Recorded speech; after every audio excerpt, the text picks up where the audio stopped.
L'exercice auquel on va s'intéresser aujourd'hui, c'est un exercice, encore une fois, de réduction pour montrer qu'un problème est NP complet. C'est un exercice un peu plus simple, je pense, que celui qu'on a déjà vu, puisque on va pouvoir voir assez clairement le lien entre le problème d'origine, à savoir le problème 3SAT, et le problème ici, dont on a envie de montrer qu'il est NP difficile.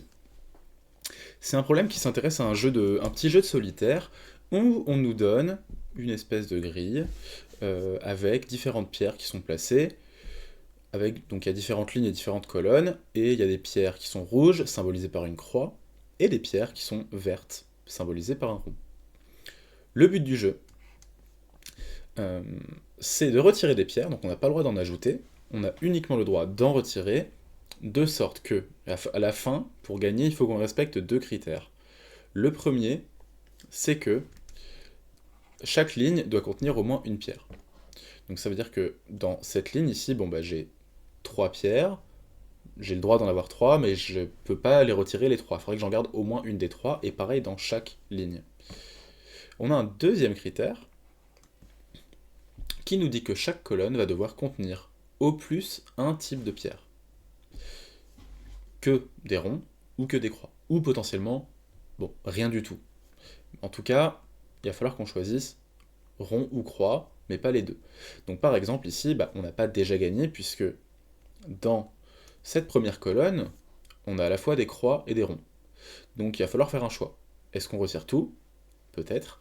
Est-ce que on garde uniquement les croix? Est-ce qu'on garde uniquement les ronds? Et le problème, c'est que certaines lignes peuvent en influencer d'autres, et on ne peut pas retirer, bien sûr, toutes les pierres, ce serait trop simple, parce que on violerait la première condition, qui est que chaque ligne doit contenir une pierre. Donc ici, bah, on pourrait se demander s'il y a une solution, et si on peut la trouver, euh, mais on va s'en occuper juste après, puisque, alors nous, notre objectif, donc, ça va être de montrer que savoir si, étant donné une configuration donnée, il existe une solution, montrer que ça c'est un problème NP complet.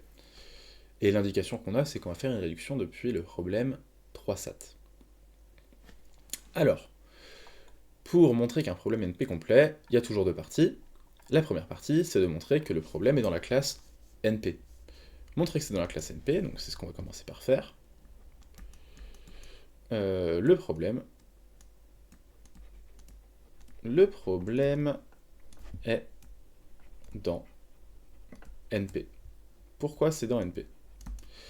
Montrer que c'est dans NP, ça veut dire pouvoir donner, étant donné une grille où il existe une solution, pouvoir fournir cette solution et ensuite montrer on peut vérifier cette solution en temps polynomial. Cette solution, on peut aussi appeler ça un certificat. Bah, ici, que serait une solution? Comme souvent, il suffit de dire la marche à suivre pour gagner, ou pour que la réponse soit oui. Et donc bah, ici, ça correspond au fait de donner les différentes coordonnées des pierres qu'on va retirer.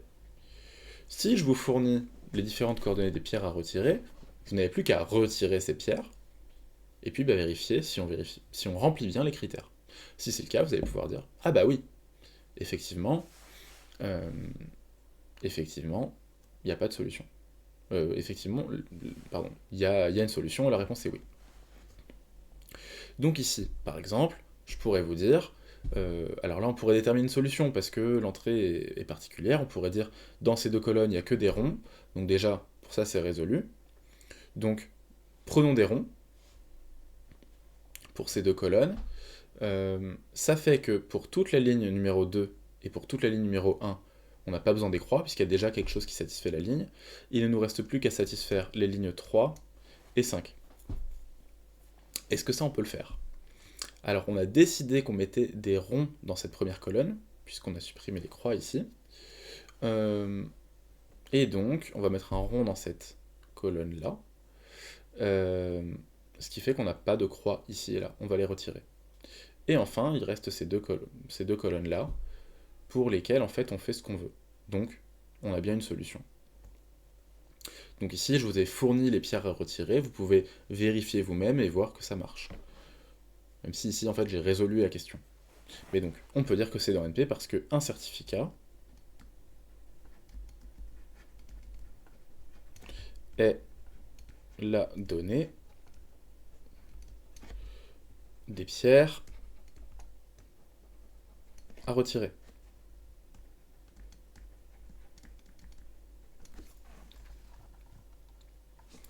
Un certificat, c'est la donnée des pierres à retirer. On vérifie que c'est bien une solution en temps polynomial. Pourquoi? Parce qu'il suffit de regarder chaque ligne et chaque colonne. En plus, retirer les pièces, c'est aussi au maximum n fois m, le nombre de lignes fois le nombre de colonnes. Donc on vérifie que c'est bien une solution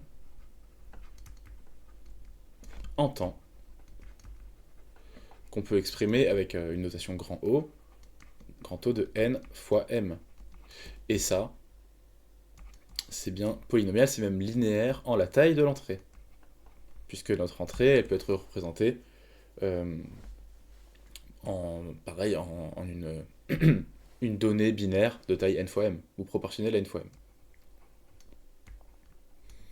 Polynomial sans le e en la taille de l'entrée.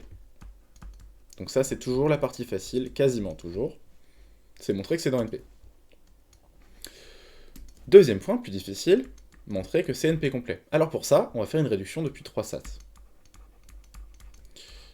Une réduction polynomiale de préférence de 3 sats vers notre jeu de solitaire. Alors, comment est-ce qu'on fait une réduction? Toujours pareil, on introduit une entrée du problème de départ et on va essayer de l'encoder sous la forme d'un jeu, ici de solitaire, donc sous la forme d'une entrée de notre problème, ici le problème qu'on considère. Donc, une formule entrée de 3 sats, c'est donc une formule phi qui va s'écrire comme une grande conjonction pour i allant disons de 1, prenons k, et dans cette conjonction, qu'est-ce qu'on trouve? On trouve des clauses disjonctives qui contiennent exactement 3 littéraux. Donc, li1, ou li2, ou li3, avec des petites virgules. Donc ça, c'est notre formule. Ce qu'on va pouvoir dire, c'est que tous nos li, j, bien sûr, sont des littéraux, c'est-à-dire que on peut dire li, j appartient à un ensemble de variables, ou bien leur négation. Et donc, on va pouvoir nommer les variables, et comme ça, on va donner leur nombre, et ça va être important dans notre réduction. Donc c'est soit x1 jusqu'à x. Qu'est-ce qu'on va prendre comme lettre? On va prendre p, ou bien, sinon, ça peut être aussi du non x1, non xp, pour tout i et pour tout j. Donc on a p variables, hein, x1 jusqu'à xp.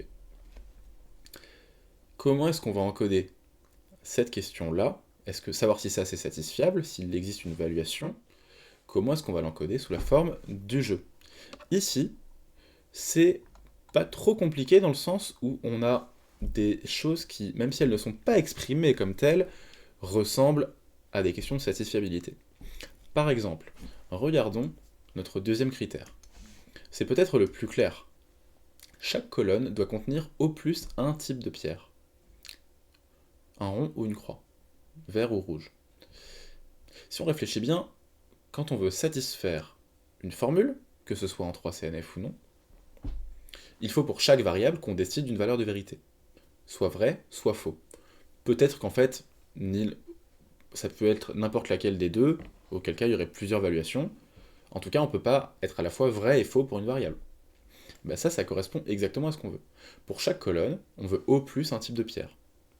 Tandis que dans une formule en 3CNF, ou une formule quelconque, qu'on cherche à satisfaire, il faut qu'on trouve une évaluation et donc que chaque variable possède au plus une valeur de vérité, vrai ou faux, 1 ou 0. Donc, intuitivement, déjà, avant même de regarder cette condition-là, on va avoir une information qui va être que les colonnes vont correspondre à nos variables. Et donc, l'idée, ça va être de dire que m égale p. On va prendre m égale p, chaque colonne va correspondre à une variable. Et maintenant, le choix d'une valuation va correspondre au choix de croix ou rond pour chacune des variables. Commençons par faire ça. On peut déjà l'écrire. Ça, on l'a trouvé nous-mêmes. Avant même de regarder la première condition qu'on va vouloir vérifier, on va poser on va poser m égale p, c'est-à-dire une colonne par variable. La condition, ça devient donc, de la même, si ça correspond bien, si on fait bien les choses, on pourra choisir uniquement croix ou rond, et donc 1 ou 0, ça va correspondre. Maintenant, notre première condition, elle ressemble aussi à des questions de satisfiabilité, mais de manière peut-être un peu moins directe. Chaque ligne, si on gagne, si on veut gagner bien sûr, chaque ligne va devoir contenir au moins une pierre. Et ce au moins, il correspond à notre histoire de disjonction. Pour chaque clause, on va vouloir au moins un littéral à vrai. C'est-à-dire, on va vouloir choisir 1, 2 ou 3 qui sera vrai, voire plus, mais en tout cas, on ne pourra pas avoir les 3 qui sont faux. Et nous, ce qu'on veut, c'est au moins une pierre. Donc, quelque part, ce que ça nous dit, c'est que si la correspondance est immédiate, les croix, ça va correspondre aux variables qu'on a choisies comme étant fausses, les ronds, ça va donc choisir aux variables qu'on a choisies comme étant vraies, et ce qu'on veut, c'est que, quoi que notre choix puisse être, à la fin, chaque ligne va contenir au moins une pierre, c'est-à-dire chaque clause donc va être satisfaite. Et donc l'intuition également ici, c'est que il y aura une ligne par clause. Et donc c'est parti. On va le noter aussi. On va poser aussi donc n égale k, une ligne par clause. Mais ce qu'il y a là, c'est qu'on n'a pas tout à fait gagné, puisque on a donné la taille de notre petit jeu de solitaire. C'est de taille k fois p. Mais on n'a pas du tout dit où est-ce qu'on allait placer nos pierres. Où est-ce qu'on va mettre des croix, où est-ce qu'on va mettre des ronds. Mais en fait, maintenant, il ne reste plus qu'à traduire toutes ces questions-là. Puisque une croix ou un rond dans une ligne, ça correspond au fait de satisfaire un certain littéral. Et bien en fait, on va avoir combien de pierres par ligne? Il va y en avoir exactement 3, puisqu'il y a exactement 3 littéraux dans chaque clause. Et donc en fait, pour toute clause, ou pour toute ligne, ça revient au même. Donc on pourrait appeler I appartenant à l'ensemble 1K. On pose une croix à la position IJ, c'est-à-dire à la ligne I et à la colonne J. Si quoi? Si si eh bien, la variable correspondante à un certain littéral est présente dans la clause. Mais plutôt sa négation, puisqu'ici pour les croix, on a dit que c'était le fait d'être égal à 0. Donc si non xj appartient à l'ensemble, donc li1, li2, li3. Et évidemment, le pendant, c'est qu'on pose, donc ça c'est croix, et on pose rond en position ij, si c'est la variable elle-même, pas sa négation, qui appartient à li1, li2, li3. Eh bien, ça, c'est notre réduction. On a dit exactement comment est-ce qu'on allait construire un jeu. Et maintenant, qu'est-ce qu'il reste à montrer? Deux choses. La première, c'est l'équisatisfiabilité. C'est la préservation de la réponse. À savoir que la formule soit satisfiable au départ ou non, ça va nous indiquer de manière totalement équivalente, ça va nous indiquer si on peut gagner au jeu. Ça, c'est la première chose à faire. Deuxième chose, montrer que cette réduction est polynomiale. Bon, le deuxième point va être facile. Montrons que c'est bien une réduction. C'est bien une réduction. Donc, dans une réduction, il y a toujours deux sens pour montrer que c'en est une. Premier sens, montrer que si phi est satisfiable, ça implique que le jeu est gagnable.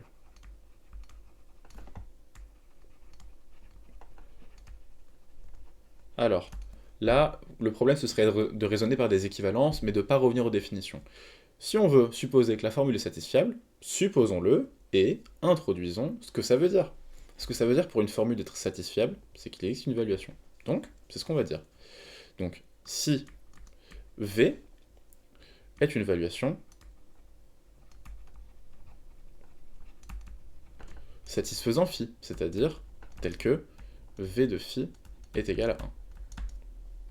Alors, ce que ça nous dit, donc, c'est que comme, si on regarde la tête de phi, comme c'est une formule en 3 CNF, pour chaque clause, il existe un littéral, au moins, qui est mis à vrai par V. Donc, on a, pour tout I appartenant à 1 K, il existe un J appartenant à 1, 3, tel que, bon, je n'ai pas pris la notation partout, c'est pas grave, tel que, donc, V de LIJ est égal à 1. Pour tout pour la conjonction, il existe pour la disjonction. Ok. Maintenant, comment est-ce qu'on va gagner au jeu? Eh bien, c'est très simple. On va dire, pour toute colonne, ou plutôt, pardon, ça revient au même, mais donc pour tout I, si... Non, c'est pas pour tout I, c'est pour toutes les variables. Alors ici, nos variables, on va les nommer, disons, pour tout... Qu'est-ce qui nous manque comme lettre? Pour tout Q appartenant à 1 jusqu'à P. J'aurais pu prendre J aussi, pas bien grave. Si V de XQ est égal à 1, on garde les ronds dans la colonne correspondante. Donc on va supprimer toutes les croix, s'il y en a bien sûr. Et évidemment, réciproquement, les croix si V de XQ est égal à 0. Donc, la donnée de l'évaluation va nous dire si on garde les ronds ou les croix. C'est ce qu'on avait déjà expliqué quand on a fait la construction. Est-ce que ça nous donne bien une solution? Parce que, clairement, si on fait ça, trivialement, même par construction, ce deuxième point est vérifié. Chaque colonne contient au plus un type de pierre. Mais est-ce que chaque ligne contient au moins une pierre? Eh bien oui. Quelle ligne? Eh bien, on vient de dire que pour tout I, pour toute donc, ligne, il existe un littéral qui est mis à 1. Mais nous, qu'est-ce qu'on a retiré? On a retiré des ronds et des croix, mais on a gardé uniquement, tout ce qu'on a gardé, c'est mis à vrai par l'évaluation. On a retiré en fait tout ce qui était faux d'après l'évaluation. Et donc en fait, tous les littéraux mis à vrai sont encore présents. Et donc ça tombe bien, comme il existe un littéral dans chaque ligne qui est mis à vrai, eh bien, pour toute ligne, pour toute ligne I, la pierre correspondant à LIJ est encore présente. Ce J, il dépend de I, bien sûr. C'est un J qu'on pourrait indexer par I. Donc, la pierre correspondant à LIJ est encore présente. Car V de LIJ égale 1. Et nous, tout ce qu'on a retiré, ce sont des pierres qui correspondent à un littéral mis à vrai. Pardon, tout ce qu'on a retiré, c'est ce qui correspond à quelque chose de mis à faux. Donc ce qui reste, c'est mis à vrai. Tout ce qui est mis à vrai reste là. Et donc le jeu est gagnable. C'est gagné. On a bien, par construction, uniquement soit des ronds, soit des croix dans chaque colonne. Et pour chaque ligne, la pierre qui correspond est présente. Donc on a bien au moins une pierre dans chaque ligne. Donc on a bien une réduction. pour ce sens-là, bien sûr. Mais maintenant, il faut qu'on prouve le deuxième sens. Mais là, pour le coup, est-ce qu'il y a grand-chose à dire? Non. Supposons le jeu gagnable. Ça veut dire qu'on suppose qu'il existe une solution. Si, donc on suppose qu'on a réussi à gagner, on a retiré des pierres. Bon, si à la colonne I, est-ce que j'ai appelé mes colonnes I tout à l'heure? Non, j'ai appelé mes colonnes Q. Donc si à la colonne Q, il n'y a que des ronds, on va poser quoi? On pose que la variable correspondante va être mise à vrai. Donc v de xq égale 1. Si il ne reste que des croix, on pose égale 0. S'il n'y a rien, c'est-à-dire si on a retiré toutes les pierres, ce qui après tout est possible, en fait on s'en fiche.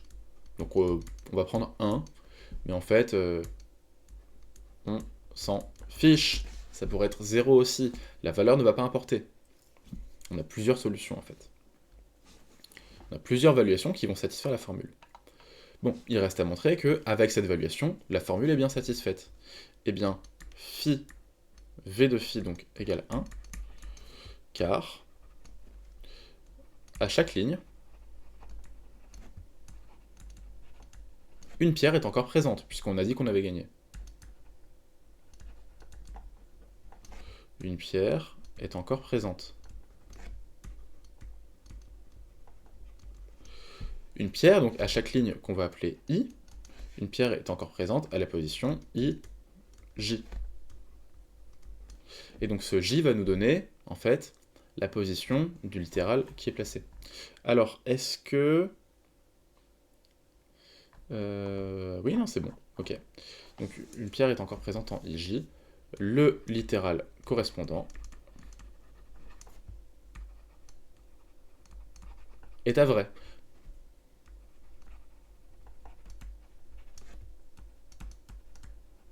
Selon V. Et donc, gagné. Et voilà. En fait, les deux sens de la réduction sont... On pourrait quasiment le faire par équivalence. Mais je préfère le séparer parce que, en général, dans les réductions, il vaut mieux séparer de toute manière. Et ça permet de vraiment introduire les définitions. Et de bien comprendre ce qu'on fait. Quand on montre la réduction, on dit, supposons qu'il existe une solution pour le premier problème, construisons une solution pour le deuxième. Inversement, supposons une solution pour le deuxième, et construisons une solution pour le premier. Et c'est bien ce qu'on a fait ici. Donc c'est bien une réduction. Qu'est-ce qu'il nous reste à faire? Montrer que cette réduction est polynomiale. La réduction est polynomiale. Ça, c'est trop facile. Il suffirait presque de l'affirmer. Personne ne va remettre ça en question, puisque elle est linéaire. La taille du jeu qu'on a construit, ici, c'est directement proportionnel à la taille de la formule de départ. Parce qu'il y avait k variable et p close. Et ici, on a k colonne et p... k ligne et p colonne. Donc ici, on peut dire que la taille de phi, c'est égal à quoi? Il y a au moins p variable, donc c'est supérieur ou égal à p plus 3k, on peut dire ça. Donc ça, c'est supérieur à p plus k. Ok. Et ce qu'on peut dire, c'est que la taille du jeu qu'on a construit, c'est, on va dire que c'est inférieur à p fois k. Donc, taille de jeu, c'est bien polynomial en taille de phi. Voilà. Finalement, notre solitaire, il appartient à NP, il est à NP difficile. Conclusion, réunion de ces deux points, et c'est la victoire, c'est NP complet. Et donc en fait, ce que ça veut dire, c'est que notre jeu, bien que dans notre ici configuration de départ, on ait pu trouver une solution assez simplement, en réalité, en réalité, pour des tailles croissantes de terrain de jeu ou de plateau, ça devient exponentiellement difficile de trouver une solution quand elle existe. Donc ici, voilà un jeu qui est NP complet. Et cet exercice, il est intéressant parce que c'est une réduction assez classique, enfin pas classique, on le voit pas souvent, mais disons que c'est assez proche du problème de départ pour qu'on puisse intuiter nous-mêmes la réduction. Là où pour le problème sur les graphes qu'on avait vu, il fallait un peu plus s'accrocher et il y avait des sous-cas non triviaux. Voilà, donc j'espère que ça a été compris, j'espère que ça a été intéressant, et que vous seriez capable de le refaire. Est-ce que vous seriez capable de le refaire vous-même? Est-ce que tous les concepts sont clairs? Sinon, je les explique dans la vidéo précédente. Voilà.